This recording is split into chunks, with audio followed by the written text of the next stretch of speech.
ચાંદણા ગામ અત્યારે પોલીસ છાવણીમાં ફેરવાયું છે। તમે જોઈ શકો છો કે આ શાળાની અંદર આ 9 આરોપીઓ દ્વારા સગીર વયની દીકરીને પીંખી નાખી અને આ વિધર્મીઓ સુનિયોજિત રીતે 3 વર્ષ સુધી દુષ્કર્મ આચરતા રહ્યા। હવે અત્યારે એ લોકો પોલીસ પકડમાં 8 આરોપી આવી ગયા છે।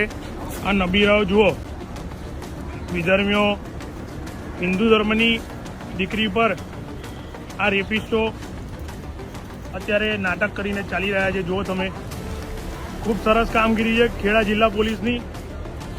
આવા દરેક પાપી નરાધમોને સંપૂર્ણ સજા અને ફાંસીની સજાનો આગ્રહ કરીએ છીએ।